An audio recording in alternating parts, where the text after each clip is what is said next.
Good evening all. Myself Tejasvi Satpute, DCP Mumbai City. I welcome you all to the program. Today we all are here to celebrate IPF, that is Indian Police Foundation's annual day. Indian Police Foundation is an independent, multidisciplinary think tank and professional institution dedicated to the improvement of policing in India. The organization's focus is on enhancing professionalism, competence, integrity, ethical values, and service delivery standards of Indian police. Today, we all are here to celebrate the Police Reforms Day 2. On this same day, in year 2006, Honorable Supreme Court gave the landmark judgment on police reforms.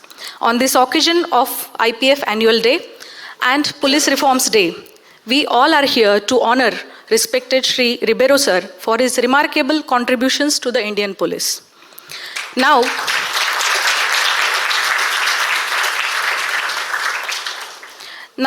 I would like to invite N. Ramachandran sir. Sir belonged to Assam Meghalaya cadre of Indian Police Service 1978 batch. He served in some of the most sensitive districts of Assam and also as an intelligence chief of Assam. He served 2 tenures in SPG and later retired as DGP of Meghalaya. After his retirement, he founded the Indian Police Foundation and has been functioning as its president and CEO. I request sir to kindly come and give his welcome remarks. Thank you. Good afternoon. I have great honor, greatly delighted to welcome every one of you here to this conference, to this, the IPF's Foundation Day and Police Reforms Day, which we celebrate every year. And as has been made out, every year we do this on 22nd of September, because there is a special reason. That was the day 17 years back that the Supreme Court of India gave the historic judgment on police reforms to kickstart police reforms. Of course, details of which will be, I will keep it very short. About police foundation also, I will not say much because there will be other speakers speaking about it. So in the interest of time, I will not go into all those details.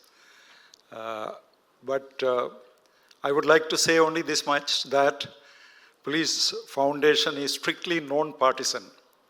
We stand for unbiased, impartial policing that always upholds the rule of law and professionalism. So, about Police Foundation, we have also circulated some brochure which you may conveniently glance through. So I will go to the main job that has been assigned to me to welcome all the distinguished, our chief guest as well as the other distinguished guests on the stage and all the other distinguished dignitaries present in the audience. First of all, I have it is a matter of great honor and privilege to welcome our chief guest, Justice Gautam Shirish Patel ji, the sitting judge of the Bombay High Court. May I request Shri Prakash Singh to present a bouquet to Justice Gautam Patel and say welcome to, sir, it will be present, it will be given. Yes, yeah, it's okay. Thank you so much.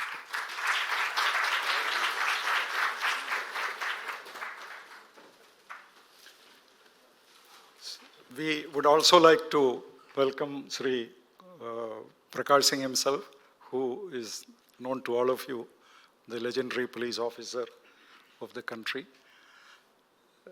Sri Prakash Singh was also our first chairman of the Police Foundation. Recently he stepped down and now he is the patron of the Indian Police Foundation. May I request Shri Sadanand Date, DG ATS, to present a bouquet to Shri Prakash Singh and welcome him.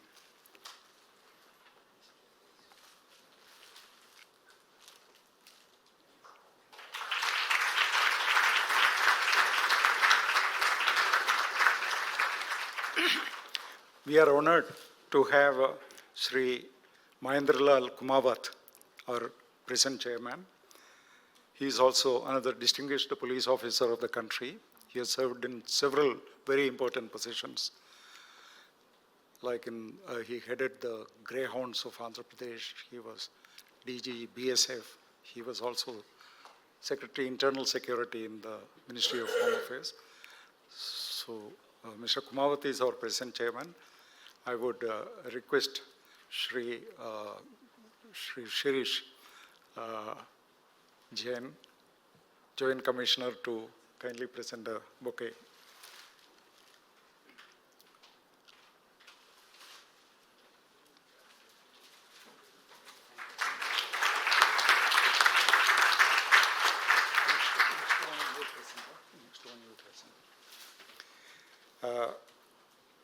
We are extremely happy that we have got Shri Mihir Desai, Senior Advocate, as one of our distinguished speakers. I would request Tejasvi Satpute, Deputy Commissioner of Police, to please welcome him with a bouquet.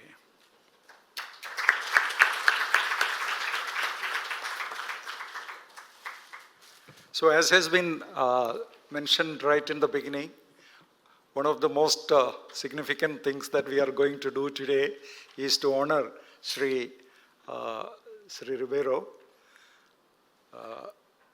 That is, one of the major activities that we are going to do today. So I am extremely delighted to honor Ribeiro sir.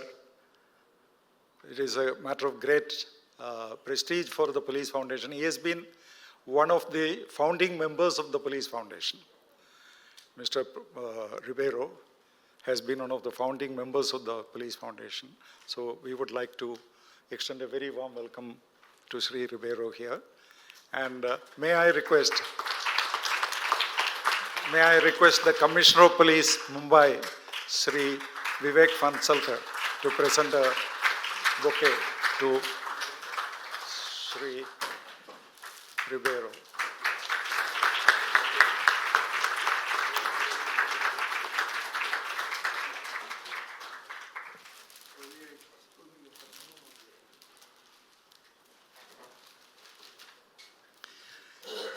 Another distinguished citizen of Mumbai is with us, Sri Deepak Parekh, who is very well known to everyone sitting here. You don't need an introduction, of course, that will come later. So I would request Sri Deepak Parekh, one of the major things that he would be performing today is to read out the citation, etc. But just now we have to, honor him, and I would request Sri Anami Roy sir to present the bouquet to welcome Sri Deepak Parekh.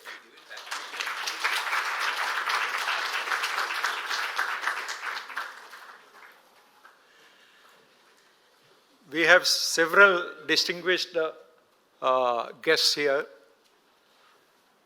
Some of the topmost officers of the Maharashtra Police are here. Civil servants are here.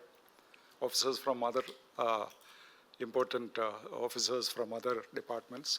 So it is very difficult to specifically, individually, acknowledge their presence, so that I may be excused from specifically mentioning their names. I would welcome every one of you, each one of you, to this important gathering. And without wasting further time, I would Shri M.L. Kumawat sir. Sir belonged to the Andhra Pradesh cadre of Indian Police Service 1972 batch. He has served the police for over 37 years in several important positions. He has served as Chief of Greyhounds, Andhra Pradesh, Joint Director CBI Mumbai, Chief of CID Andhra Pradesh, Special Secretary Internal Security MHA, Director General BSF. He is the founder of Sardar Patel University of Police, Security and Criminal Justice, Jodhpur. Sir is acting chairman of IPF. I request sir to kindly give his introductory remarks. Thank you, sir.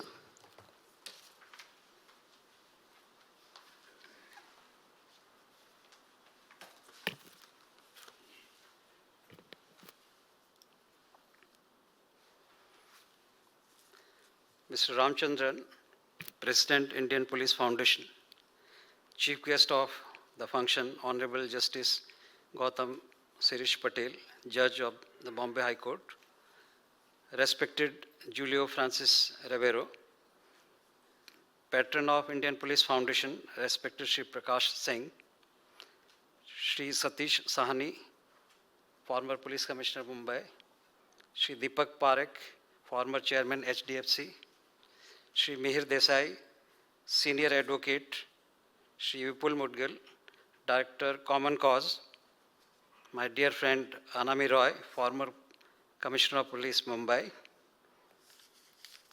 Shri M.N. Singh, former Commissioner of Police Mumbai, Shri M.R. Reddy, former Director SPG, Mr. Pansalkar, Commissioner of Police Mumbai. I heartily welcome you all on behalf of the Indian Police Foundation and on my own behalf. A word about Indian Police Foundation. Though Indian Police Foundation was established in 21st October 2015 by Honorable Union Home Minister Shri Rajnath Singh ji. In fact, it is a brainchild of Mr. Ramchandran, who not only conceived it, but founded it, and since then he has been its founding president. Mr. Prakash Singh, our very respected crusader for police reforms, had been its chairman till very recently, and this foundation has been nurtured and nourished by a number of senior, retired, and serving police officers throughout the country. If I have to sum up, the objective of the IPF is to make Indian police people-friendly with commitment to constitutional values. On today's program, as Mr. Ramchandran has already mentioned, it is IPF's Foundation Day and also Police Reforms Day. There could not have been a better way to celebrate them than to honor Shri Rivero for his exceptional contribution to law enforcement and national security on this occasion. Now about Mr. Rivero, an iconic figure and great illustrious son of India. Let me state very candidly, I never met him in my life except once at Mumbai airport, and that too for a fleeting moment, and I requested him, sir, may I have a selfie with you? And he obliged me to have a selfie. I never had, this is my misfortune, I never had any interaction or did not have an opportunity to work under him. But then I have to speak about him. And I think I can claim that I know him a lot. How do we know our iconic figures? We know our iconic figures of yesteryears, or those who are not even this world also, through their works, through their ideas. And I know Mr. Sri Julio Rivero through this book. Sir, your bullet for bullet. I have read this book like a student from first line to the last line. And what attracted me, what actually I liked most in this book, in the very first page, that introduction, he says, this book is about his philosophy of policing. But after reading this book, I find it is not only about philosophy of policing, but philosophy of his life. And philosophy attracts me. In fact, I am a student of now philosophy and psychology. Without these two subjects, I don't think any police officer or any human being can be a real good human being. Because one has to know, not only know, follow which he has been doing. I'm just saying, I'm reading and finding that it's too late. Wish these subjects were there in our police curriculum, in National Police Academy and police academies, because we deal with human beings, why they behave the way they behave, and what are the philosophies of life. In fact, we are in Nehru Hall. Am I right, sir? Nehruji was asked once by a person from US, what is his philosophy of life? He took months to answer this, and finally he wrote an essay, which is in his magnum opus, The Discovery of India. He wrote almost 10 pages essay on his philosophy of life. So what did I find in this great book titled Bullet for Bullet? First, let me clarify that he has never agreed to have this bullet for bullet as his phrase. It was again given by somebody, some minister, Mr. Arun Singh, if I'm not, Arun Nehru. And it was put in his mouth. So bullet for bullet had not been his way of working, because I'll tell you what I found in his philosophy of his life.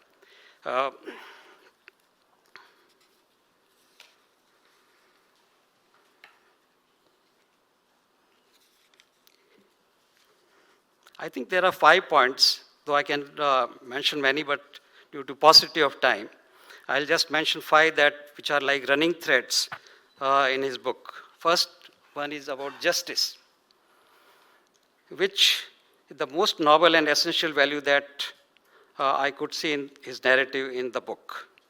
On justice, my comment is, justice is the soul of criminal justice system.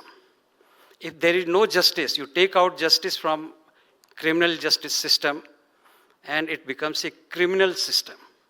A police officer cannot and should not be part of a criminal system, because if you are not just, if you are not doing justice, then I think you are almost perpetrator of crime against humans. So this is what I find. And in Rajasthan Police Academy, there is a big plaque which mentions, if you want peace, because we are all working for the peace, then work for justice. So this is the importance of justice. Second thing that I found in his book, another running thread, is truth. Did Gandhiji not mention that truth is God? So if truth is on your side, then God is on your side. Mr. Jabero had his own trials and tribulations in his life. People will be surprised, police commissioners are sitting here of Mumbai right now. Any serving police officer, if he gets an adverse remark, lifelong he sulks that he gave me an adverse remark. Even he got an adverse remark, rather twice. Am I right, sir? Once. But truth was on his side, and that was expunged without him approaching the chief secretary or principal secretary home, Maharashtra. Similarly, he was about to be framed in a criminal case because of intrigues of senior officers. But again, because truth was on his side, he came out of that gloriously. So that's the beauty or importance of truth. And then he writes in his book, and which is an epitome of that, integrity. About integrity, he mentions about giving an anecdote about recruitment here in Mumbai, as when he was police commissioner of Mumbai. There were many allegations, but he himself visited a recruitment site and because of transparency, because of integrity of both intellectual and financial. And not only that, I find in his book that he was against even third-degree methods. He writes very eloquently that third-degree methods are liked by middle class because these are used against lower stratum of society. The last one is about fraternity. The social work that he has taken up post-retirement for communal harmony in the form of mohalla committees, kuch aur, a project for school children to inculcate ethical values, youth for governance, and public concern for governance trust is in fact heartwarming. These are great templates to be replicated throughout India. That's what I feel. To sum up, sir, your philosophy of life is a beacon of light for police officers of India who do not have many times role models to look up.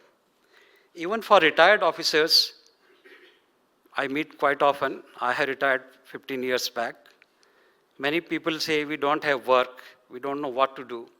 I think these templates, which he's doing right now, I think is a great model. He's a role model even for retired police officers and also for those who are serving police officers. Sir, I inquired with some probationers in National Police Academy. We had our 50th year reunion last year.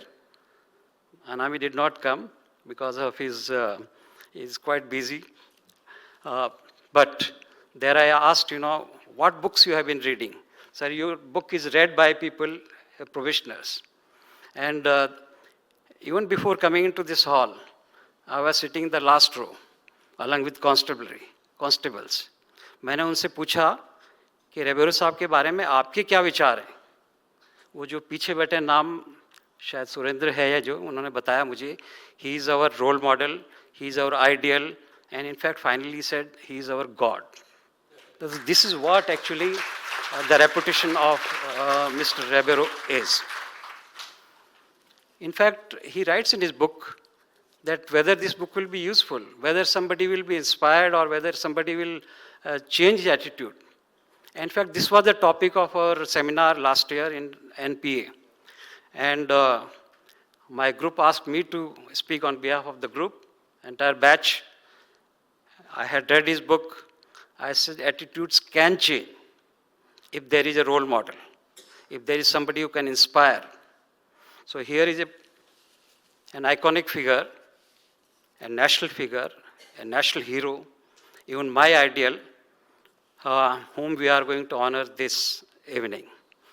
I am really proud of the fact that Indian Police Foundation is celebrating its Foundation Day by honoring Mr. Ribeiro. Thank you, ladies and gentlemen, for very patient hearing. Thank you very much. Jai Bharat, Jai Hind.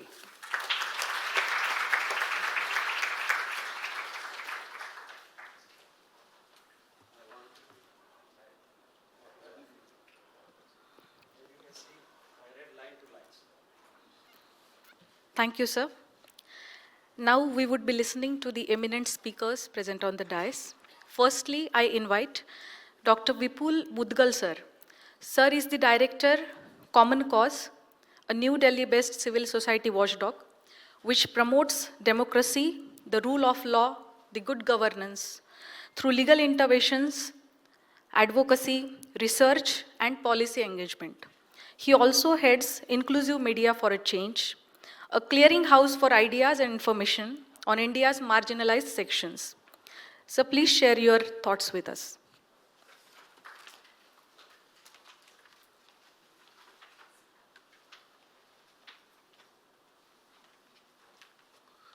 Thank you very much, distinguished guests, dignitaries on the dais, and friends. It's a privilege for me to represent my organization, Common Cause, here. It's a double privilege for me personally because I have known Mr. Ribeiro at the time when this book was written. I was starting my career as a young reporter of India Today in Chandigarh. And my reporting was not really liked by the establishment, but there were very few people in Punjab at that time who were invited by Mr. Ribeiro, and I really, I mean, this is something I'll cherish for my life, that I was one of those people who had the entry not only in his office but also in his home. So I've lost touch with you for the last 40 years, partly because many years I was out of the country, but I came back and I called you once and you said you'll take me to the Cricket Club of India. And and you said you must come with your wife, but that did not happen. So here we are. But at the same time, if you imagine the Punjab of at that time, I mean, I don't think anybody can imagine what, there was like the entire state was like a cantonment. People, well, I mean, terrorism we've known, we talk about terrorism, we read about it in newspapers. People being pulled out of running buses and trains and shot in cold blood. That was the time when he took up the challenge of coming to Punjab and change policing. And I think the situation started changing and we started tackling Punjab, as they say, and tackling militancy and extremism and terrorism in Punjab when Mr. Ribeiro was there. And I think what we learned as very young reporters in Punjab at that time, that there was very high level of personal ethics and integrity which was being followed. So they were like, we hear about rogue police officers in Maharashtra, and we read how the politicians support them. There have been instances in Punjab also when there were some police officers who went out of hand and who were like, who were trigger happy. But at the same time, the leadership matters. When the leadership was provided by people like Mr. Ribeiro, everything was very clear. I think there were out-of-the-box policing was also there at that time. But once you have the integrity and you know what you are doing and why you are doing, you can even take on politicians, which was very common at that time. So, sir, it's also very ironical that today you are a media personality. You write a column, and your column is shared by all of us. In fact, if I miss it one particular time, I get a mail from somebody or the other sharing your column in the Tribune.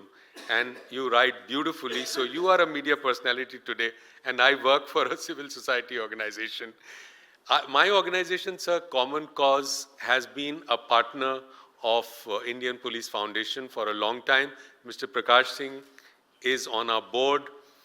We are also partner in this event, in many other events. Let me just introduce the organization. We are known for our public interest litigation.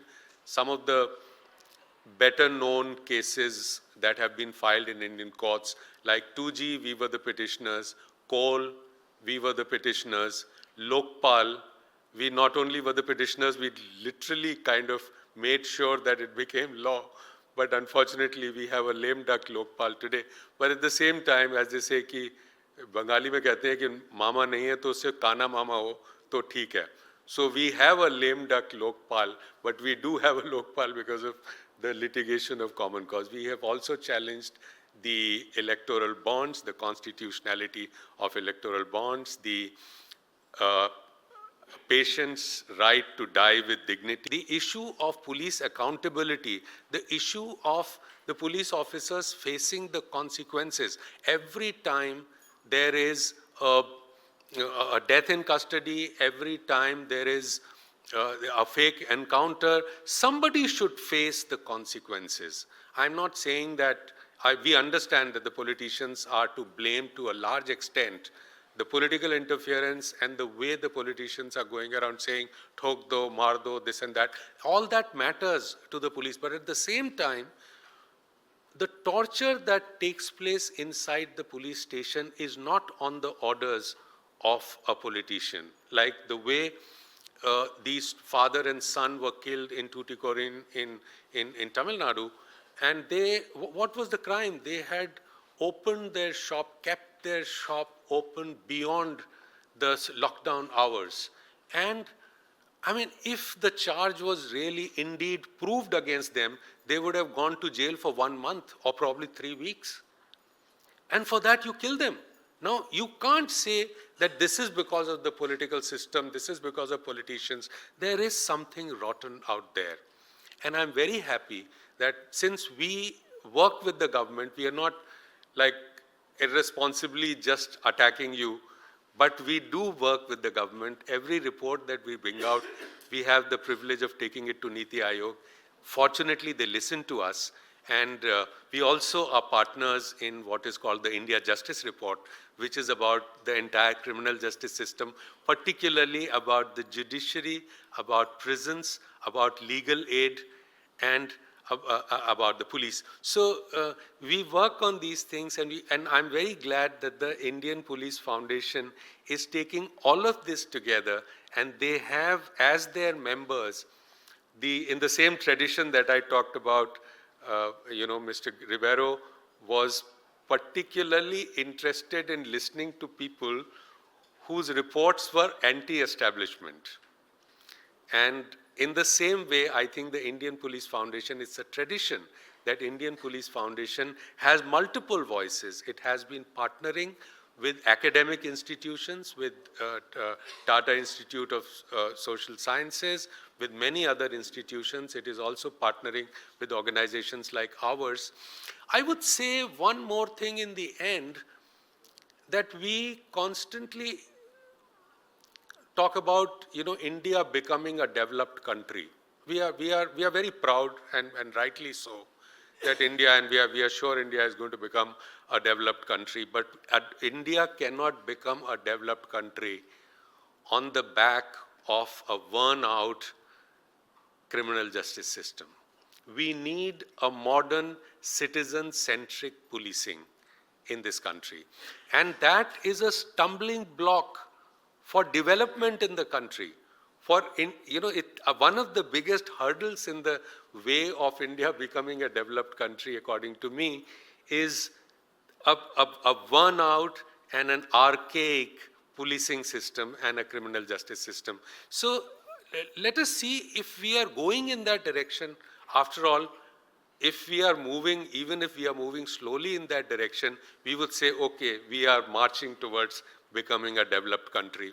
Now, on just about every important parameter, we are actually falling behind.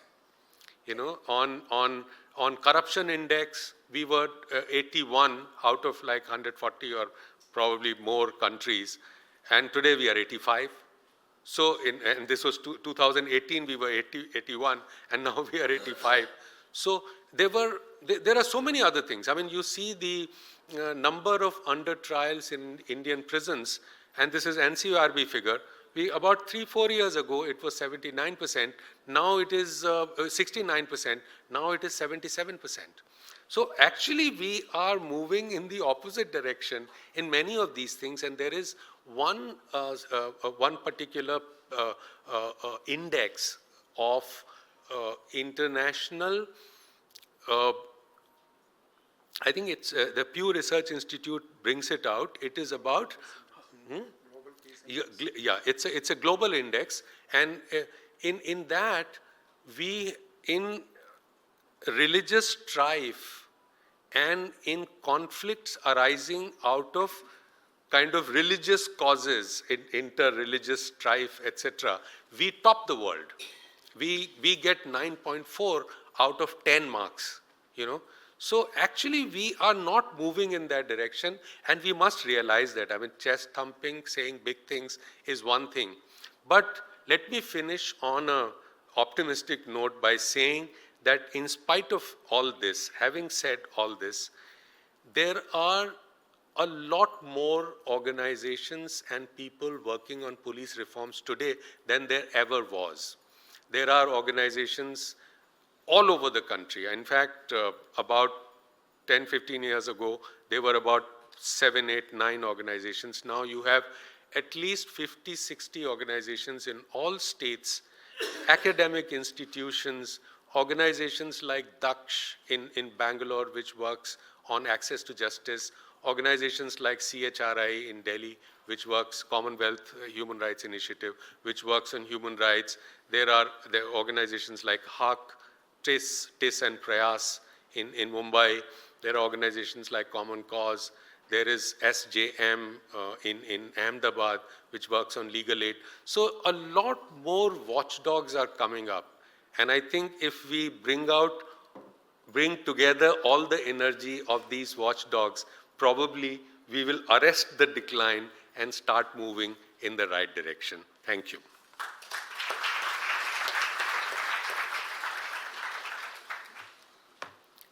Thank you, sir. Now I would like to invite Shri Prakash Singh, sir. Sir belonged to Uttar Pradesh cadre of Indian Police Service 1959 batch. He has served as DGP of 2 states, Assam and Uttar Pradesh, and latter headed BSF. After his retirement in 1996, Sir filed PIL in the Honorable Supreme Court. The landmark verdict of PIL came in year 2006, in which Honorable Supreme Court has given specific directions to the central and state government to carry out structural changes in the police with the view to insulate it from the extraneous pressures and making it accountable to the people. He was the first chairman and presently the patron of IPF. I request Sir to kindly guide us.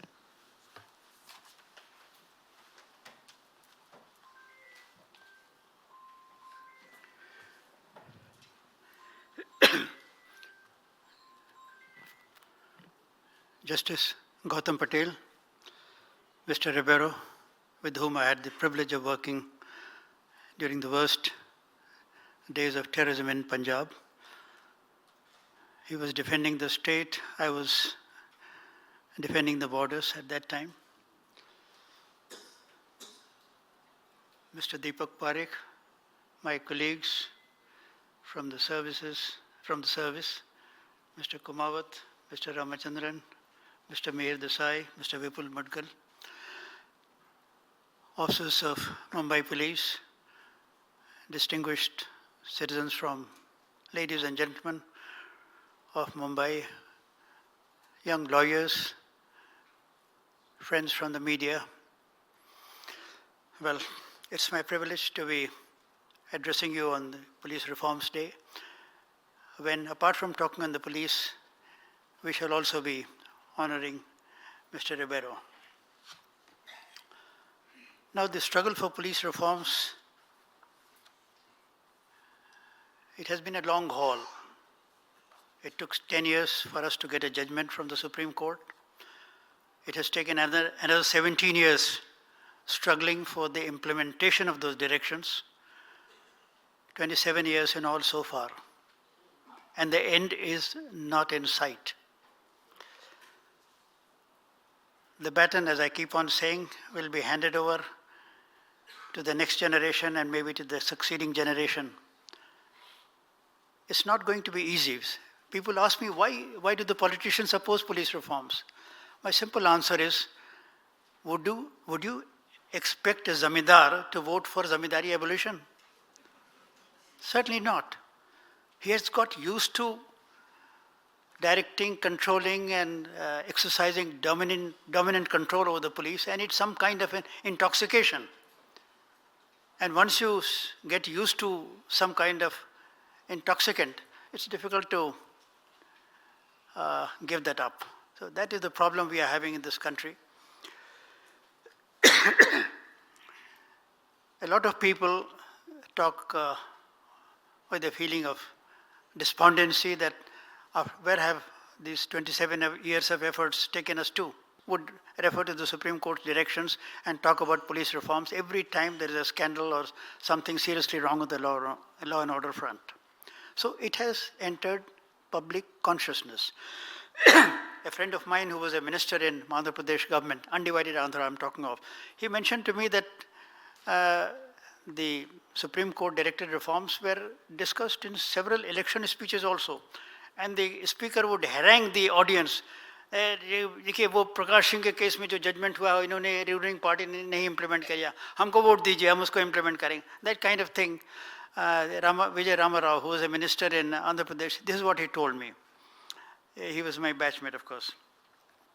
So it has entered public consciousness, and which is something great. And as Vipul Mudgal just now mentioned, there are so many NGOs across the country which have taken up the cause of police reforms, and all these individual efforts will definitely lead to some positive result someday. And as far as the state governments are concerned, well, if you take a superficial view, you can say that they have done nothing. But if you examine the affidavits filed by them in the Supreme Court, at least on paper, I would say, maybe that is not reflected on the ground. On paper, several states have moved forward. And in my book, The Struggle for Police Reforms, I have analyzed the performance of these states, at least judging by the affidavits. And I have said that 6 states come in good category. I mean, there is a reasonable degree of compliance of Supreme Court directions, and these 6 states are Andhra Pradesh, Karnataka, Arunachal, Manipur, Mizoram, and Goa. And there are 3 states where it is satisfactory. These are Kerala, Nagaland, and Uttarakhand. 15 states are average. These would include Assam, Gujarat, Haryana, Madhya Pradesh, Rajasthan, Tamil Nadu, and others. And in the poor category, the lowest category, that should also interest you, the states are 5. One is my own state, UP. Bihar is another state. Maharashtra, I repeat, Maharashtra is yet a third, is in that category. Also Telangana and Himachal Pradesh. These are the worst performers as far as compliance is concerned. And some of these states, if you read their affidavits, the earlier affidavits, they're openly defiant. The Supreme Court has no business to give such directions, and these go against the constitutional arrangement. So there's no question of compliance. I mean, this is how they started. Of course, gradually, as the Supreme Court kept on building pressure on them, they came around, and they all, even the most defiant states, and the most defiant, if I may say, UP, Tamil Nadu, and Maharashtra, to start with, were the most defiant states. But if you analyze their subsequent affidavits, they keep on watering down, and because they were scared of being hauled up for contempt, so they said, no, we have to do something, so they passed laws, or they passed executive orders, showing some degree of compliance, so that they are not hauled up for contempt, and they are not on the wrong side of the Supreme Court. So these are the defined states. And as for the Government of India also not directly, but indirectly also, I would say they have also conceded the need for changes in the police, transformation in the police. After all, the Prime Minister Modi talked of smart police in 2014. And what did he mean by smart police? He articulated, and it was, I think, excellent acronym that he coined. S is, he said, for sensitive, M for mobile, A for accountable, R for responsive, and T for techno-savvy. So if you combine all these qualities, I mean, when I read about this acronym and its expansion, my heart was full of expectations, because you can have an he talked of accountability of the police. He talked of responsiveness of the police. If you achieve these targets are achieved only by going through the charter laid down by the Supreme Court. It's another way of saying that we accept whatever the Supreme Court has said. But unfortunately, Mr. Prime Minister's articulation remained limited to his articulation. There was no follow-up action by the Home Ministry, and of course there was no follow-up action by the state governments also. But in a way, I would say the central government accepts that yes, we need a smart police in this country. And the media also takes it up now and then, but as the media representatives have said, that sir, we can't be taking it up very frequently, because after all, police is not a very sexy subject. So I also agree with them, yes, it may not be a sexy subject, but as and when there is an occasion, do take it up, do keep on hammering this point. And if you analyze the election manifestos of the political parties, see, they have also grudgingly half-heartedly, but they are talking of reforms in police or changes in police or upgradation of police. I mean, our party manifesto talks of that, Congress party manifesto talks of that, BJP manifesto also talks of that. To what extent they would do it if they are, once they are installed, once they are in power, that's a different matter. But at least they give this dose to the public that no, we are also for police reforms. So police reform, the idea willy-nilly is being accepted. Maybe it is not implemented at the executive level, maybe it is not reflected, but at least in principle, it is being accepted by a vast cross-section of people across the country, including the politicians. So that has been, I would say, that has been the gain of the Supreme Court judgment and all the follow-up efforts that we have been undertaking. But these gains have to be consolidated and taken forward. Why? Not only for good law and order, not only to be able to deal effectively with the threats of terrorism, with the insurgency in the northeast or separatist movement in J&K or the Maoist rebellion. Yes, you need a professional police force to be able to deal with these matters. But the stakes are very high if you go deeper into the issues. I would say the survival of democracy in this country would depend upon the implementation of police reforms.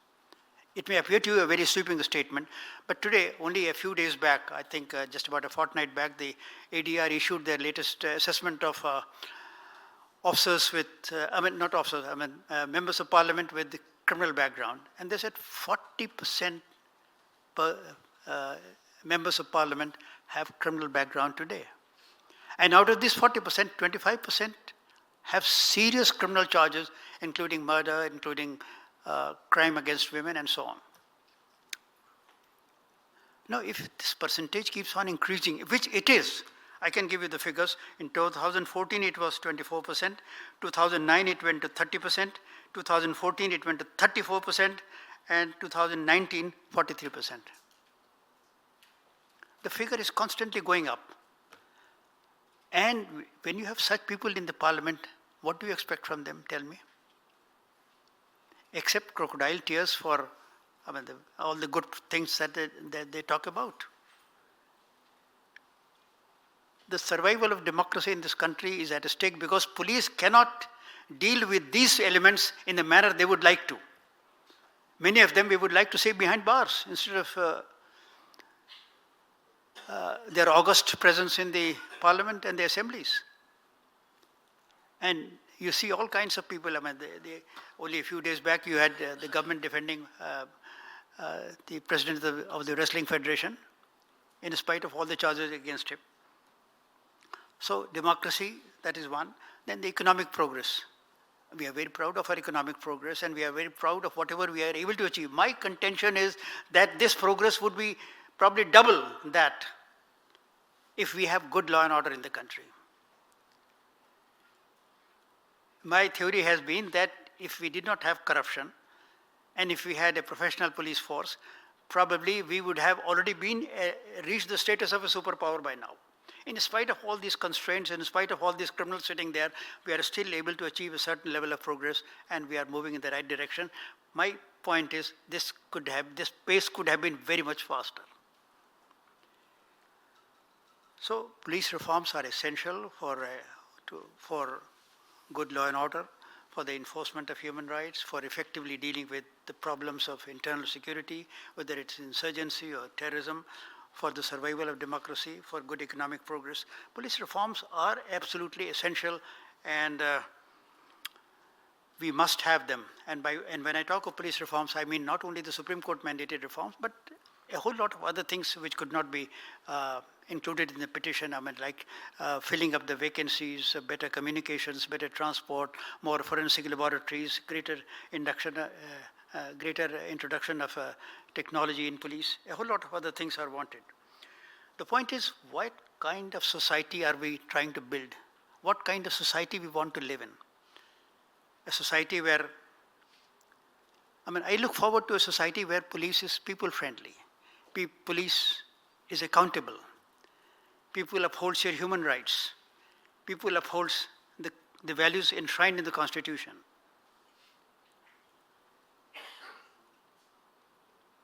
As Tagore said, where the head is held high and the mind is without fear. That is the kind of society we want to build. And for such a society, let me reiterate, we need a professional police, a people-friendly police. Thank you.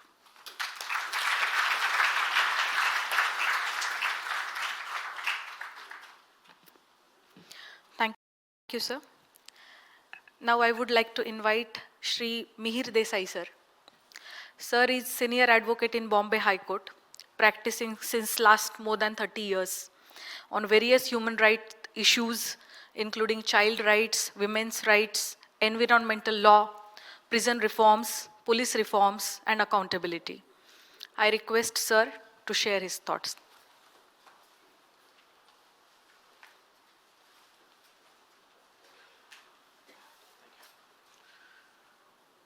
Thank you, all the dignitaries on the stage. I'm feeling extremely privileged for being invited today here because of the kind of function it is, namely Mr. Ribeiro, who is being felicitated, who one has always looked up to during earlier also and even post-retirement also. There is another reason why I'm happy today to come here. You see, I have been appearing before, as a lawyer, appearing before Justice Patel from time to time. And normally what happens is that when you appear before him, you see, in all, there is nothing like a 0% case and a 100% case. Every case has its own dimensions, etc. But every lawyer feels that there are one or two questions which are uncomfortable and which you hope the judge will not ask when you start a case. Unfortunately, with Justice Patel, what happens is that he would have read all the papers before he comes to the court. Even if he has not read something, he'll reach the heart of the matter. And precisely the questions which you don't want him to ask, he'll ask you. The reason why I'm happy is today he will not be questioning me here. Okay. Or maybe I'm speaking too early, too soon. Okay. Okay. So, anyway, coming back to the point in which which we are discussing, the earlier speakers have spoken about. I am wearing actually various hats today when I'm here, as a lawyer and also as a citizen. As a lawyer, I have been appearing in various public interest causes and human rights issues where I encounter police in a different way, whether it be a case of custodial death, whether it's a case of encounter death. I also represent a number of policemen especially about their service conditions, etc., which makes you realize what is the kind of conditions and the stress under which police operate. So so one comes across all kinds of issues which confront the police, and also all kinds of issues which confront the civil society. I'm also, by the way, National Vice President of People's Union for Civil Liberties, that is PUCL, which is a civil society organization. And again, as a member of the civil society organization, I do involve myself in a lot of fact findings and issuing statements, etc., etc. Many of them would be critical of the police and but I think it's also time, because what happens is that when civil society organization and the police and the establishment, many times they see themselves as in a very confrontational role, which I think should not be there. Okay? Both have their own issues, both have their own problems. I look at it from my point of view, you look at it from your point of view. That's what democracy is all about, that we interact more. I think it's very important, this is what I feel, that it's very important for civil society and especially the police force to interact much more actively about the issues, why they are raising certain issues, what the problems which the police are facing, etc., etc. Then things become much more easier. But over a period of time, what has happened is that there is a kind of a thaw in terms of discussions, in terms of talking, etc., etc. And that is something which I feel as we go ahead, it can be that can melt, and then we can have much more interactions, and many issues which I might be wrong about, you will be able to correct, or which I feel you are wrong about, we may be able to correct. That's how I look at an interaction between civil society and the police.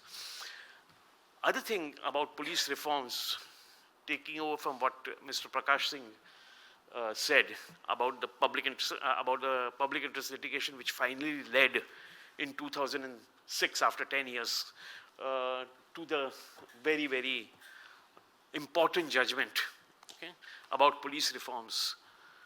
I think one of the things which also, what he was saying about the failures and the successes of the judgment, etc., which he was discussing, I think that happens in many public interest litigations. I'm not talking about public interest litigation which are frivolous, which are what Supreme Court sometimes calls paisa-oriented litigation, etc. I'm not talking about those kind of public interest litigations filed for publicity, for extortion. I'm not talking about those. I'm talking about the genuine public interest litigation, like Mr. Prakash Singh had, Common Cause had fought. Many times what happens is that even if the public interest litigation fails, in Mr. Prakash Singh's case it didn't fail, but even if many times it fails, it gives rise to debate, it gives rise to consciousness, it gives rise to a lot of churning in the society about the issues which are debated in the court, because court matters do get reported quite a lot in media. No problems, please go ahead. Is he not feeling well? No, he's okay. Just going to the washroom. Okay, sure, please go.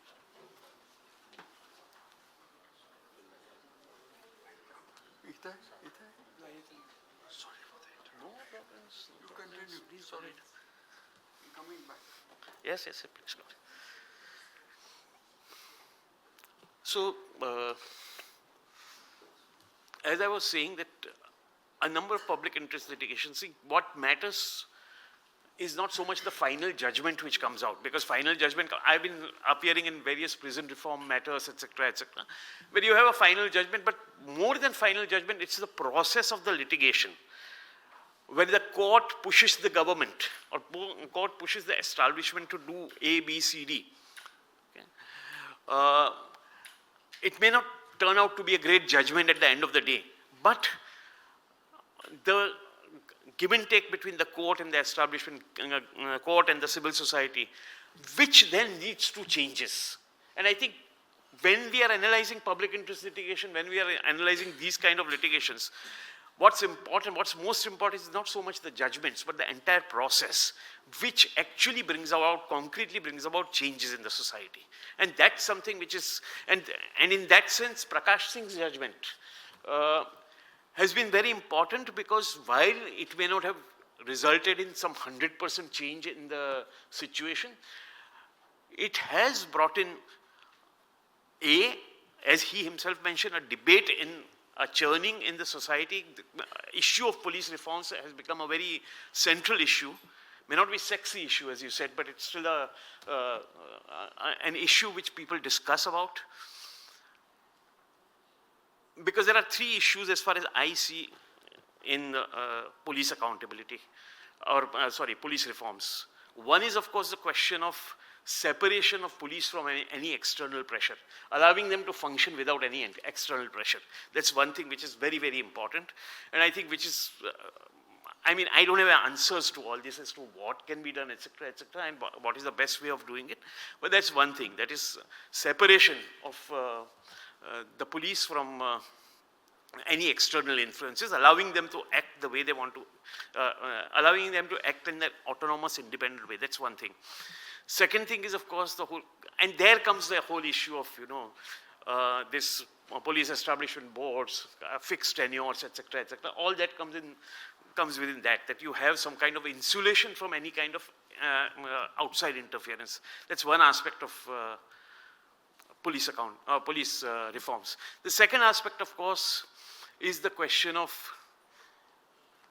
police accountability to the citizens. That's the second aspect, which is where the grievance committee, etc., which has been set up under the judgment, okay, becomes important. There needs to be much more in terms of accountability, but that's the second aspect which becomes important in terms of accountability.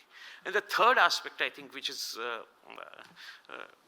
equally important, okay, as far as this thing is the separation of the law and order and investigating wings, because we see, I mean, in my experience as a lawyer, I come across many times cases where the investigation is really patchy. Investigation is not something, I mean, cases are thrown out because the investigation has not been done properly. And I can understand also because the pressure of work is too much. If you, the amount of investigation, the facilities, the infrastructure is not there. I mean, I remember talking to one of the police officers about FSL report, which was to be got from the FSL laboratory. And why was it not coming fast? Because otherwise there was a very, very heinous crime which had been committed in respect of which FSL report was required, the telephone records, the DNA report, etc. And it was not coming fast. And the answer I got was that, look, the FSL laboratories are so overburdened with a backlog of the amount of reports they have to do that they are unable to give reports in time. Then because of pressure, sometimes mistakes get made. Because, I mean, there is, as he was saying that, in fact, I was talking to Mr. Kumawat and he was saying that there is this whole talk about, every district having a mobile FSL unit. But even today, for instance, this I got to know now from Mr. Kumar that only 7 districts in Rajasthan have FSL mobile units. So these are also issues which I think we need to look at, namely the infrastructure, the more scientific investigation, because now we have the tools. Of course, the DNA is there, fingerprint is always there, DNA is there, handwriting experts are there. All those things are telephone records, computer, how do you take out from, computers, the material from the computer, etc., the electronic data. All this is there, but the pressure is quite tremendous. And under the pressure, and this is the final thing which I wanted to say and end, that when I talk about accountability, I feel what happens is that, and it's happening, at least I have been seeing it happen quite a lot, that a lot of people are charged under laws such as the UAPA or PMLA, okay, which are very, very harsh bail conditions. If you are a terrorist, please go ahead and charge him. There is no problem about that. I mean, nobody can complain about it. That's what the law is meant for. Okay. But when people who are not terrorists, people who are not actually involved in money laundering are charged under this, and when they take about 5 years, 7 years, 8 years to get bail, and their entire lives are ruined, I think that's something which I talk about when I talk about accountability. That accountability has to be there, because these laws gives very easy way for police to arrest somebody, brand them as something, put them behind bars for 7, 8 years. And I think these are things which we need to think about. I'm not here to blame the police. I'm not here to, say that this is the way to reform, but I'm only here self-reflecting myself. Okay? That these are the things which I think we need to look at much more carefully. And nobody can doubt the importance of policing. As I said, I've seen some of the finest, okay, help given by police to people who needed help. I've seen it with my own eyes, police helping out people who needed help, right from higher level to the constabulary. Okay? So you have a mix of both. Okay? And I think it's important that we try to shift the balance much more towards this helpful nature, which is already there in the police, and take it out much more further. Thank you very much.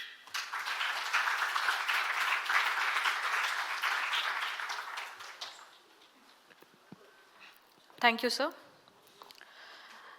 Now I would like to invite our chief guest, Honorable Justice Gautam Shirish Patel, sir. Sir is graduated from St. Xavier's College and Government Law College. Beginning his legal practice in 1987 in Mumbai, he worked on commercial, corporate and civil litigation with a focus on environmental PILs. He is celebrated for his environment-related roles concerning areas like Sanjay Gandhi National Park, mangroves protection, town and country planning, Medghat National Park, the mill lands and open spaces.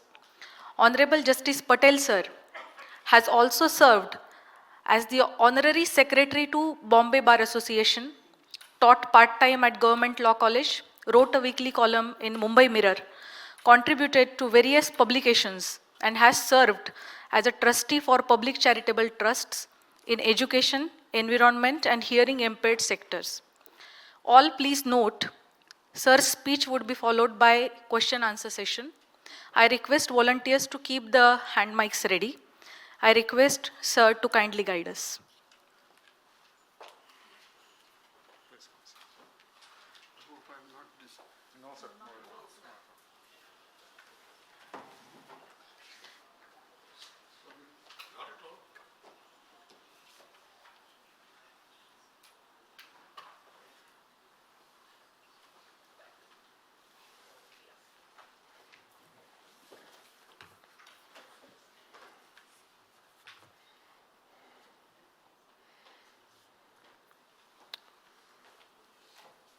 Good evening, friends. Sorry, correction. Good evening, friends and Mihir. Full marks for effort, 0 for result.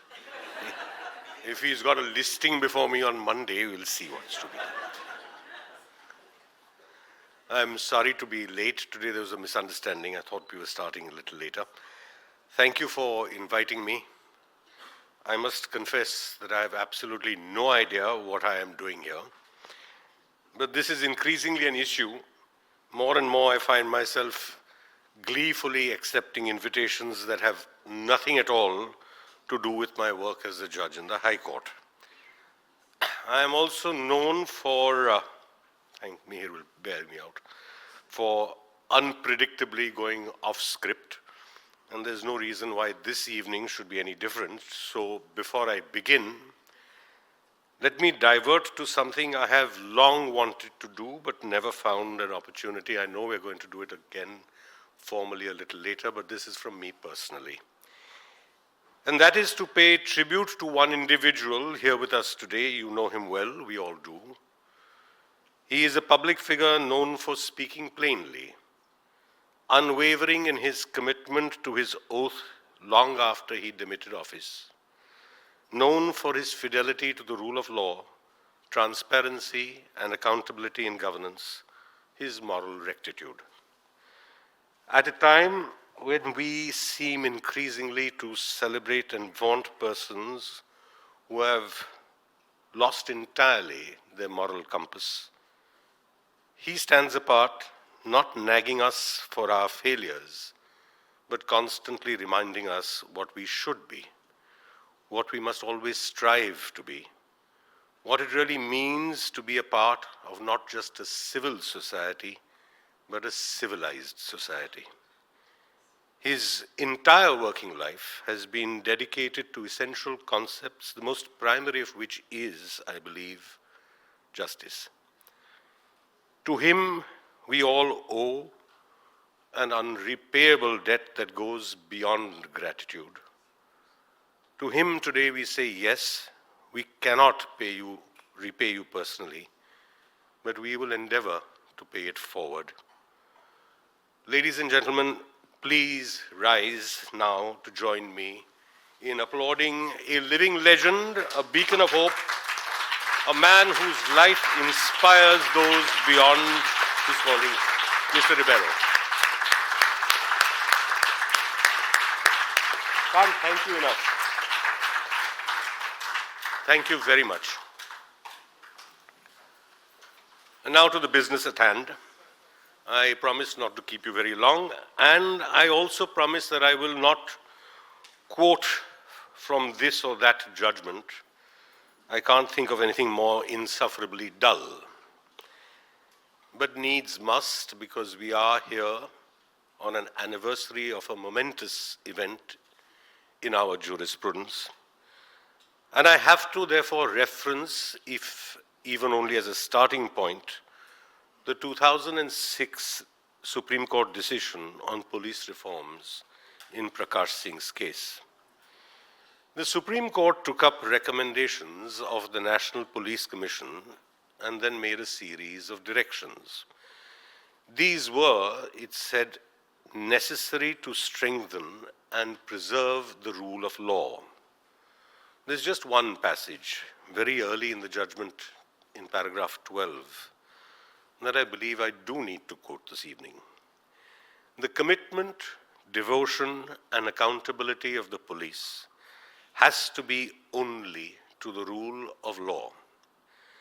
The supervision and control has to be such that it ensures that the police serves the people without any regard whatsoever to the status and position of any person while investigating a crime or taking preventive measures. Its approach has to be service-oriented. Its roles have to be defined so that in appropriate cases, where on account of acts of omission and commission of police, the rule of law becomes a casualty, guilty police officers are brought to book and appropriate action is taken without any delay. That's the backdrop. These are the key expressions here: the rule of law, service, accountability. There then followed 7 separate directions. How far these have been implemented, if at all, is a matter for discussion. But going through this judgment, I come away with the distinct feeling that this was an opportunity missed. The focus was perhaps too narrow, only on police reforms. There is a much wider dialogue, a broader conversation that we must have. Let me try and set this in context. Take the word police, one we take for granted to connote men and women in a particular uniform, perhaps, or if in plain clothes with a particular task. The word has interesting origins. It is from Middle English, drawn from the Old French polici, meaning civil administration, via medieval Latin politia, from the Greek politia, or citizenship, itself from polites, citizen, which in turn is from polis, the city. Now look at this chain. City, citizens, citizenship, civic administration, policy, police. They're all connected. At once you will see the immediate enlargement of the discourse. Any talk of police reforms confined to the people in formal police services is stripped of the much wider and more essential social context. That is why I want to pose a question today, one to which I have no answer, but one that I believe must inform future discussions, our conversations and dialogue of tomorrow. How do we reform the police without reforming ourselves? Our view of the police, good or bad, is tied root and branch to our view of ourselves and the choices we make in how we choose to be governed. If we complain that the police forces today are at the beck and call of political masters, is the solution only to say that they should not be? Much easier said than done, surely. Perceptions matter. Optics matter. A broad view of the police as all bullies, corrupt and unaccountable, is merely populist. Actually, the same thing can be said about almost anyone in public life, including judges, politicians, journalists, the lot. This is therefore not just a narrow view, it is a blinkered and uninformed view. Part of the problem, as I said, is public perception. The other, and equally significant aspect, is public impatience. This is an impatience with our established processes of administration of law, the way the rule of law is administered. This is seen to be too cumbersome, too slow, too unpredictable, not in keeping with broader social desires, and altogether too pedantic. The guilty are too often acquitted, and we like to believe that these acquittals are on the flimsiest grounds. Justice should, we believe, and we believe this as members of a civil society, be swift, righteous, and without mercy. If courts and judges cannot be trusted or relied on to do this, then surely there is nothing wrong if the men and women in khaki step into the breach to do that which we as a society believe must be done.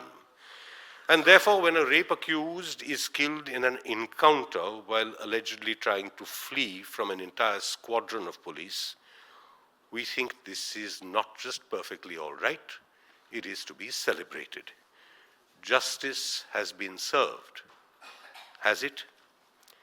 Consider how deeply pervasive this view is and how strongly it is reflected in our popular culture, most of all in Indian cinema. If we set about it, I dare say we should not be able to keep count of the number of movies in which police rail against judges, always shown as docile, timid, with thick spectacles, wholly lacking in imagination, and really, really badly dressed. They accuse courts of letting the guilty off. What is the answer? The hero cop delivers justice single-handedly. I want you all to think of, you're already thinking of it, Singham here, and especially that ending climactic scene where the entire police force descends on the politician played by Prakash Raj. His dialogue really feeds into this mythology and valorizes unilateral police action. Justice, we now see, has been served. And I ask again, has it? Well, what is this thing called justice? What is the rule of law of which the Supreme Court spoke all those years ago? Neither of these is an easy concept. Even the most renowned jurists and philosophers have varied answers and approaches. So let me try and simplify this. The concepts of justice and the rule of law are not absolutes. They are inextricably linked to social and political structures. The rule of law and justice in Nazi Germany or under any totalitarian or fascist regime is very different from the ones in a democratic republic. The words remain, the meaning changes. Indeed, parts of the transcripts and reports of the Nuremberg trials and the Tokyo war crimes trial speak precisely to this.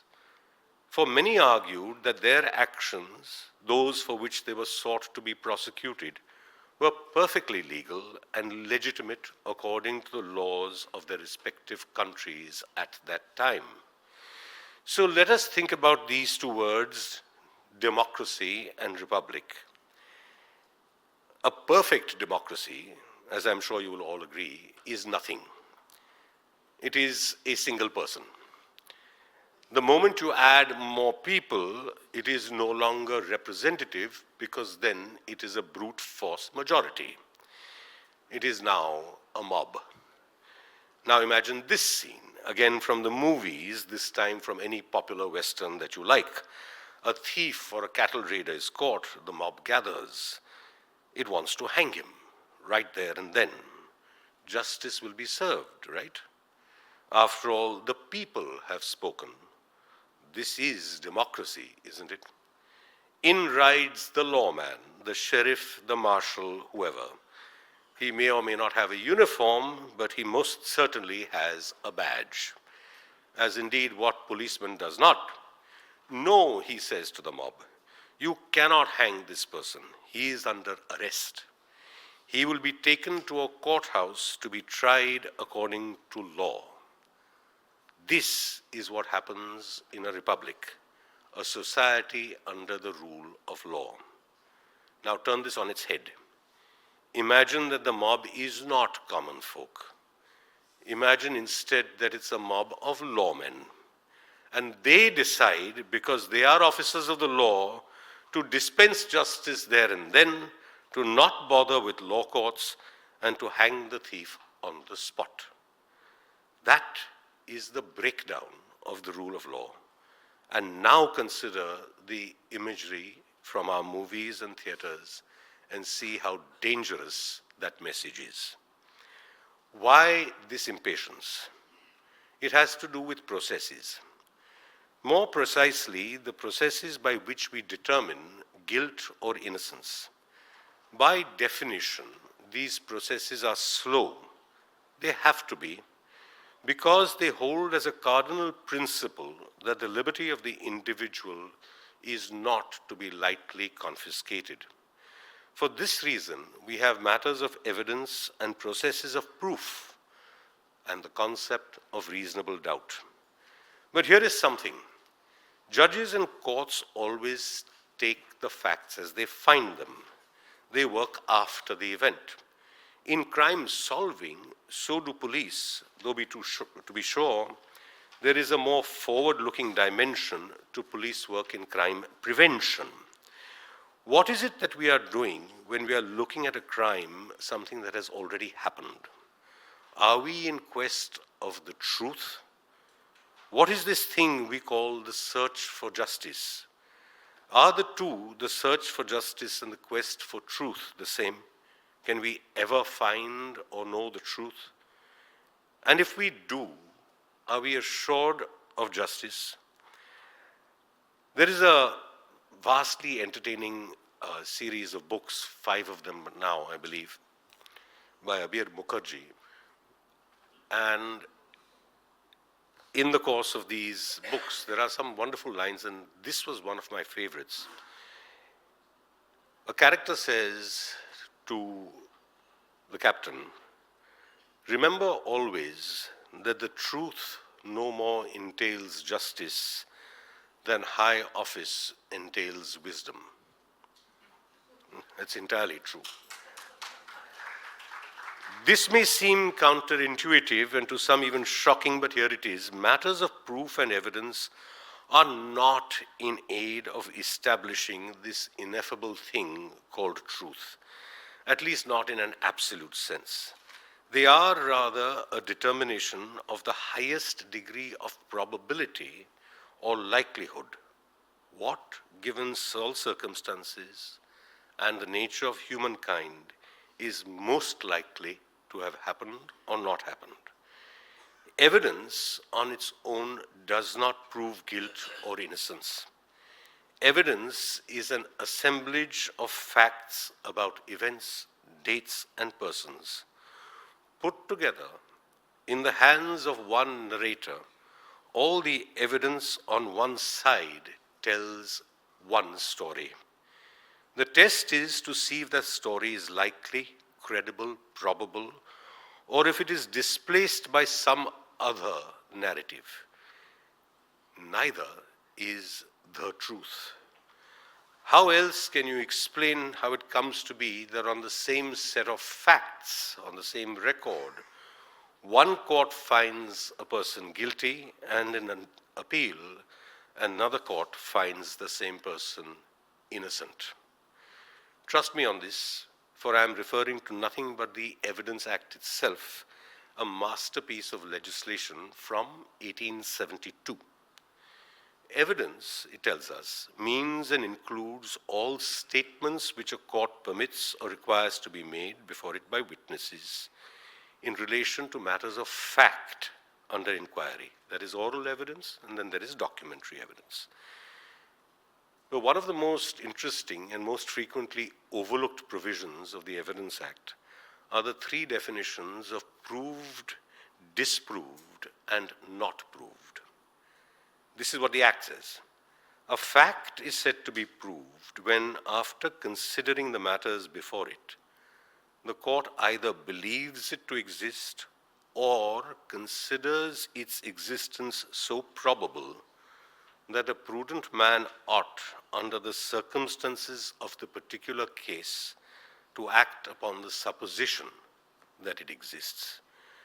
Disproved is a fact is said to be disproved when, and this is the reverse, not proved, a fact is said not to be proved when it is neither proved nor disproved. Now, believes it to exist, probable, a prudent man ought, the supposition that it exists. These are all matters of perception, probability, likelihood. And what is a fact? Is it the truth? The Evidence Act tells us no. The fact means and includes anything, any state of things, any relation of things that is capable of being perceived by the senses, that which you saw, heard, spoke, felt, sensed, and also includes any mental condition of which any person is conscious. Now put all this together, and it is immediately obvious that any process that has to run this gauntlet is bound to be slow. It is bound to be tortuous. It cannot be rushed. It cannot be hurried. But the one aspect of this that is too often overlooked in our impatience is simply this, that there is no substitute at all for this system. If the liberty of the individual is paramount, if adjudication has to be fair and not snap, then this is the only possible process to achieve that result that informs us as a civil society, that is, adherence and fidelity to governance by the rule of law. If we abandon this process, and if we start taking shortcuts, we subvert the rule of law. I said earlier that I thought the 2006 judgment was a missed opportunity. I have tried to provide briefly some context, for I do believe that police reforms cannot be seen in isolation or in a separate box. There are other significant reforms that are undoubtedly necessary, and these relate not to what courts do, but how they go about it. Our impatience is justified if it is directed against antiquated rules of procedure and moth-eaten systems that have no place in the modern world of advanced technology. But we should not confuse our purpose with our practice. We must salute Prakash Singh for his undaunted and untiring efforts in making police reforms a reality. His book, which I read with great interest, is simultaneously both inspiring and utterly depressing. There is such a long struggle. So much was done. So much can be done. So much should and must be done. And there is so much reluctance. We must plan on that reluctance. After all, let us not forget that there are few other things as powerful and as terrible in their power as control over an entire police force.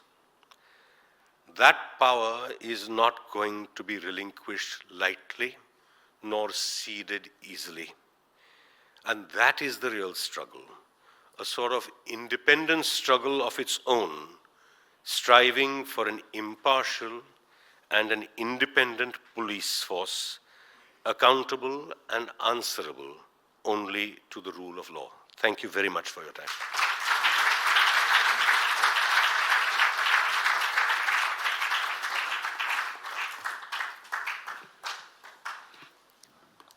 Thank you, sir.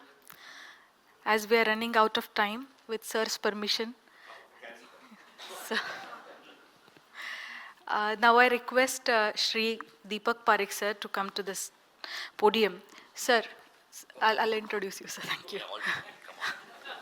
We are running late. Good evening, friends.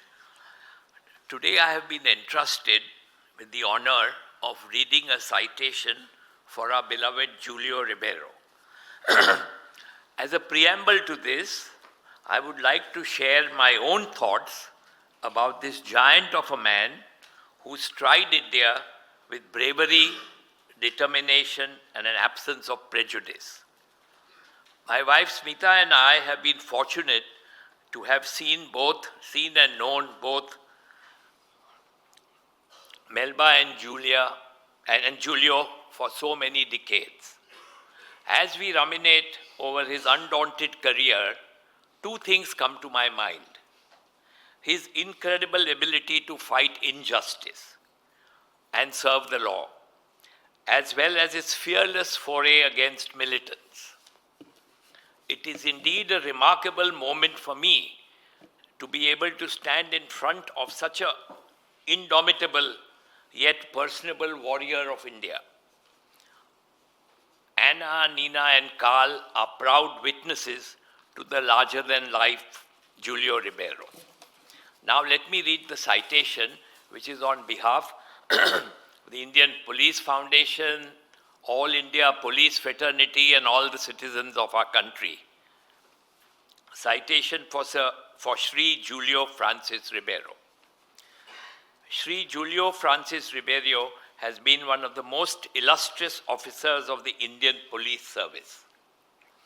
Born in Mumbai on May 5, 1929, Shri Ribeiro graduated in Commerce and Law from Bombay University and thereafter joined the Indian Police Service in 1953. He rose to the position of Commissioner of Police, Mumbai, from 1982 to 1985, where he earned the love and admiration of all sections of people. He is remembered to this day as one of the finest police commissioners of Mumbai.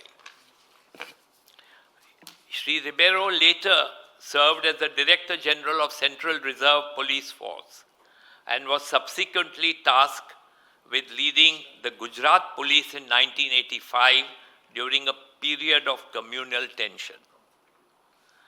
Remarkably, he managed to quell the turmoil within a mere 4 months. Subsequently, as Special Secretary in the Ministry of Home Affairs, he left an indelible mark in a short span of 6 months. In 1986, Shri Ribeiro was handpicked as the Director General of Police Punjab during a period when the state grappled with severe terrorism. The administrative machinery of the state had almost collapsed. Shri Ribeiro gave exceptional leadership to the Punjab police, restored its morale, and aggressively followed a policy of bullet for bullet. The terrorists tried to assassinate him on October 3rd, 1986, while he was camping in the Jalandhar police campus. In the shootout, 2 police personnel were killed and 4 others injured, including Mrs. Ribeiro, who was seriously injured. Undaunted, Shri Ribeiro continued to lead and inspire the Punjab police till 1988, when he handed over the reins to Shri KPS Gill and took over as advisor to the Governor of Punjab. His monumental contribution to the national security in Punjab earned him the prestigious Padma Bhushan. Subsequently, Shri Ribeiro was appointed as ambassador to Romania, where he served from 1989 to 1993, even surviving an attempted terrorist attack in Bucharest in August 1991. Beyond his distinguished policing career, he is a prolific writer, columnist, and author, known for his incisive and thought-provoking articles on law enforcement as well as current affairs. A true believer in community bonding and public service, Sri Ribeiro has lent his leadership to some prominent NGOs in Mumbai, advocating communal harmony and good governance. In January 2023, he was honored with the Nani Palkhiwala Award for Civil Liberties. Sri Ribeiro served the Indian Police Service with extraordinary distinction, showing moral courage and professional excellence of a very high order. His services to the police department in particular and the country in general would always be remembered. Celebrating his exceptional contributions in different fields, the Indian Police Foundation, on behalf of the country's police fraternity, is privileged to present the citation to Sri Julio Francis Ribeiro at the IPF Foundation Day, Police Reforms Day, held on 22nd September 2023.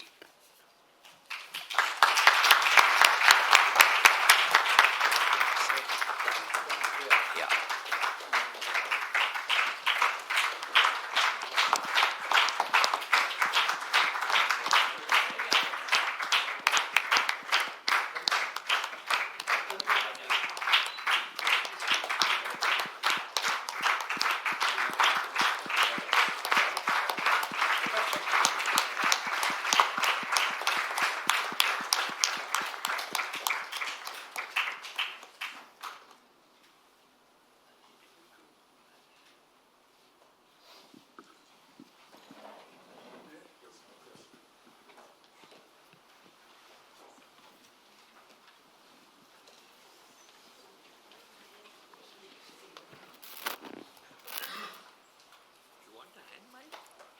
No, I'll do it. Now where I'm so.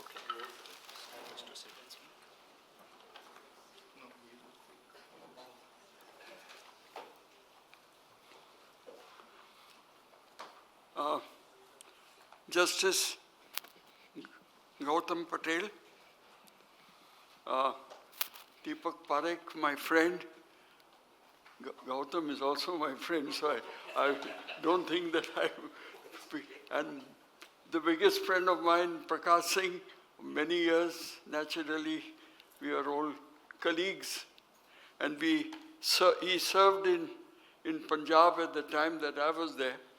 So we have very long association. Mr. Vipul Mudgal, Mr. Mihir Desai, and my friend Ramachandran, who is the guiding light of the India Police Foundation. My dear friend of many years, Prakash Singh, has thought it fit to bestow on me an honor which he deserves more than I do. I shall tell you how I feel about this later, and what my thoughts are about such an award to a retired officer by his own colleagues, by his own ex-colleagues, and that too in the last lap of his journey on this earth. But before I delve on the award, let me make a few observations on police reforms, which were discussed at some length at this meeting.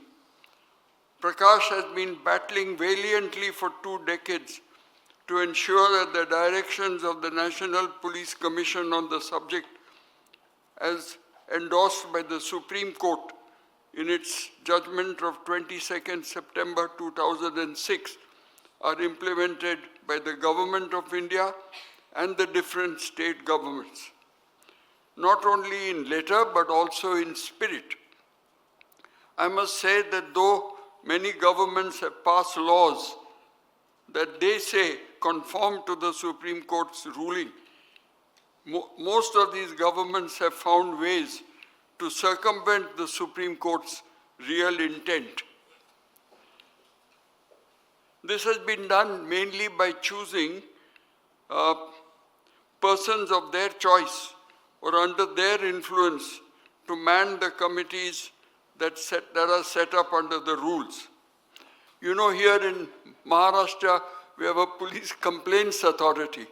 I have many students here from our internship programs in the PCGT, and one of those internship programs we had sent to watch the proceedings in the police complaints authority.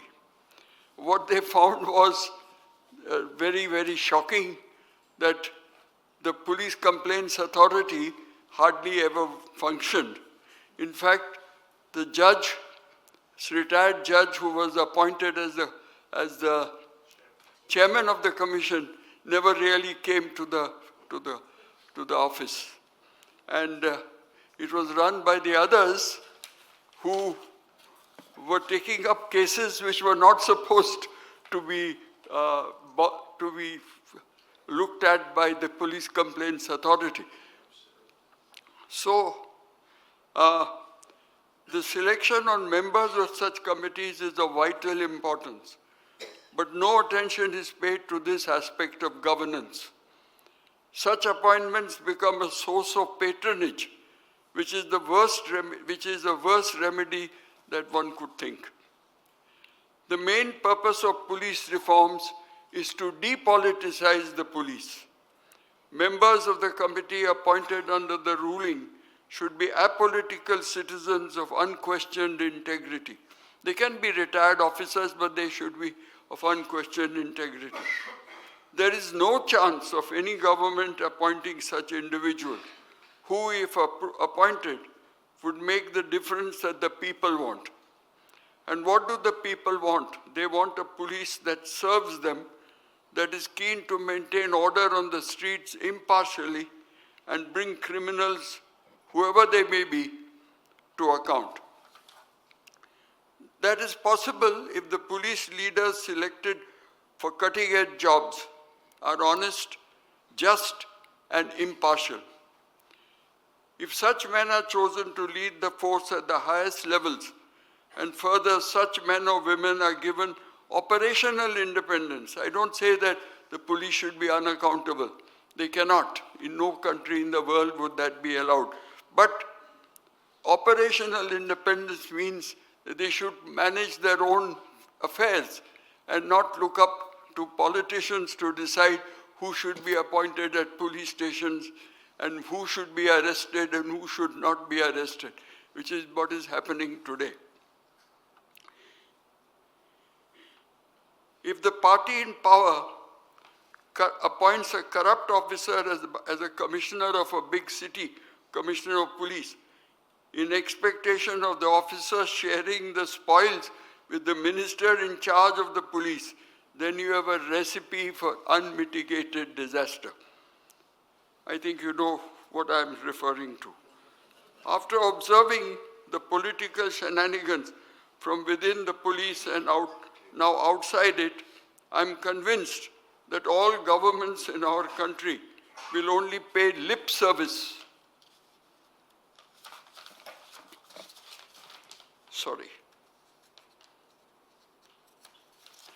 Lip service to the Supreme Court's directions on police reforms. They will not implement any meaningful changes. The only alternative, this is what I really want to convey, is for citizens to publish names of such officers who are known to be honest and efficient and just, and who they trust to ensure security of life and property. I did that recently myself by writing to the Mulok Satta, the Marathi newspaper, and they published my letter. And I think I mentioned 3 names. 2 of them are sitting here, Mr. Fansalkar, Mr. Sadanand Date, a very, very, very excellent officer whom they do not appoint in positions where they could serve the people in a much better way. So it is the misfortune of our system that the choice is left to only the persons in power, and that too to one person normally, the Home Minister, or the chief minister concerned, and if they have a leader who is accepted to everyone, acceptable to everyone, then, and who is a person who bothers about the public, who is wanting to serve the police, to serve the people. You know, in the IAS and IPS, there is an S at the end of the term. IAS, S is service. IPS, S is service. And you have to serve the people. But if they serve themselves only, or serve only the party in power, then I think we are in serious trouble, and the people should protest against it. In my letter to the Lok Satta, I said that if you appoint anyone out of these, I gave 3 names whom I said are acceptable. Fortunately, Vivek is today the Commissioner of Police. He was the senior most among the 3. But I said if you appoint others who are not acceptable, then we are going to make a noise about it. And I think this is the only way we can get police reforms.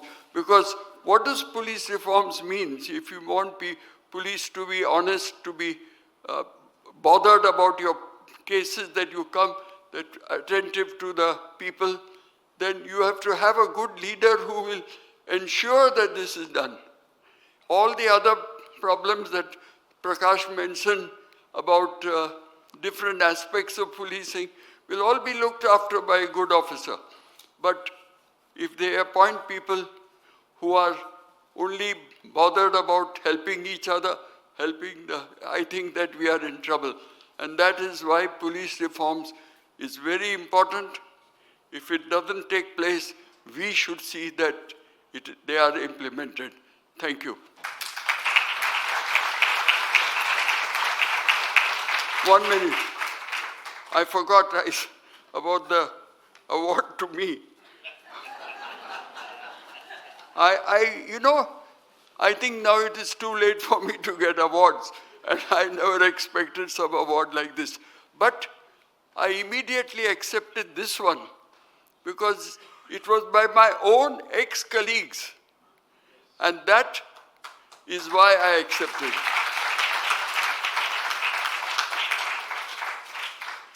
Normally you get an award, I got a Padma Bhushan. Who was happy about it, I don't know. But certainly this, where your ex-colleagues decide that you are worth it. I think that the Police Foundation will do a great job if every year they give this kind of award to retired officers who have served the people. At least the other young people should understand that this is what is required to be done, and not helping themselves to line their own pockets. Thank you.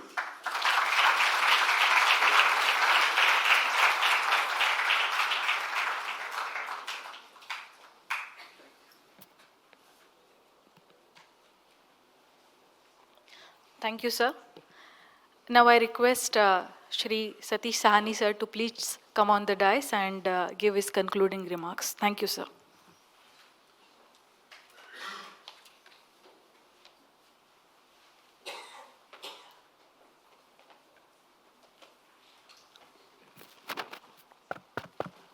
Mr. Chairman, Mr. Justice Gautam Patel, distinguished speakers, friends. While I was listening to Mr. Prakash Singh's talk, I was reminded of a book written by an IPS officer in 2009. The title of the book was Police Reforms in India, and it had a subtitle, A Sisyphean Saga, a subtitled borrowed from Greek mythology. Sisyphus was a king who was punished by Haden, the god of the underworld, and the punishment was that you should roll up a huge boulder up the hill, and every time he took it there, before he could reach the top, the boulder will roll down, and he will start all over again. And this punishment was till eternity. Something similar is happening to the police reforms. Starting with the second police commission, known as the Fraser Police Commission of 1902, till the judgment in Mr. Prakash Singh's case. I don't know whether we can call it a judgment or a set of directives, because judgment by Supreme Court becomes a law. In this case, it is not a law. So we have a problem. Nevertheless, everyone compliments Mr. Prakash Singh for his Herculean effort. Incidentally, his book was published last year. And in that book too, you find that sense of utter frustration.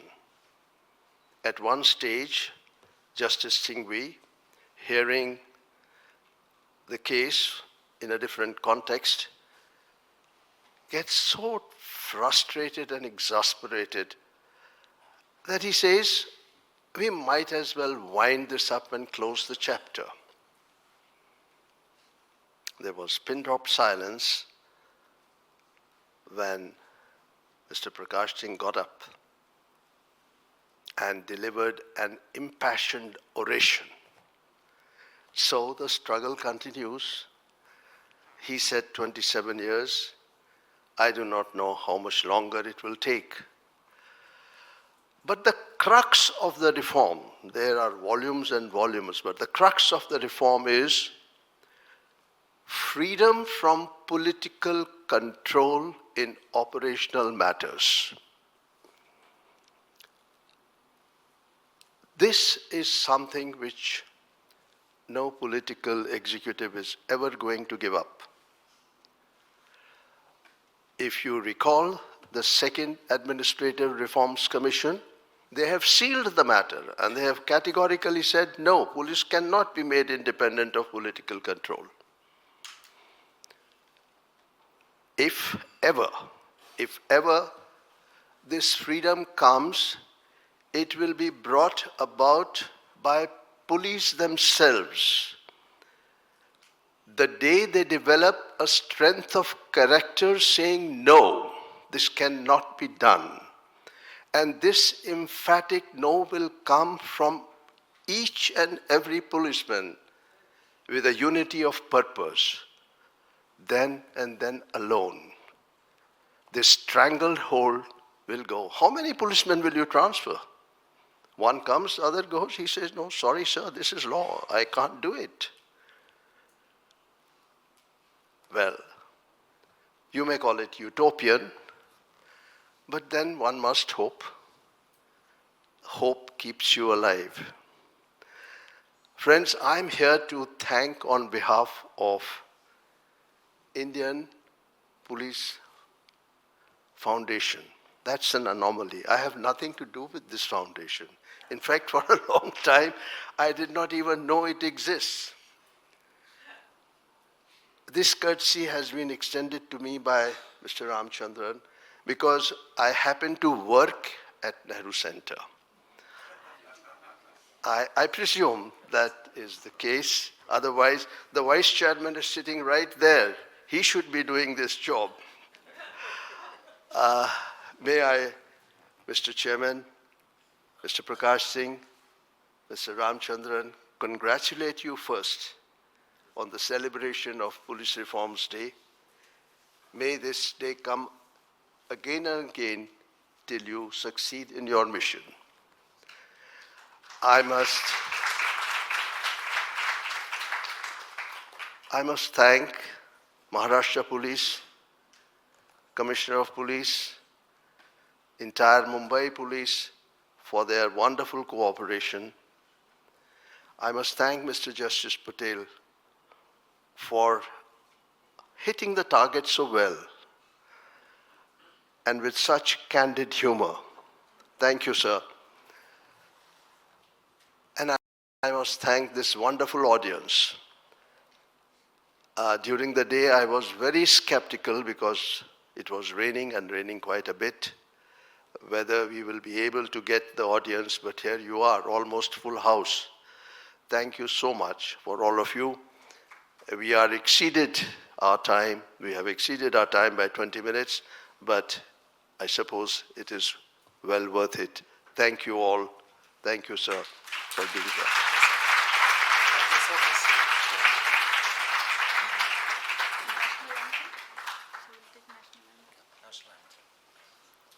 Thank you, sir. I request all to rise for national anthem.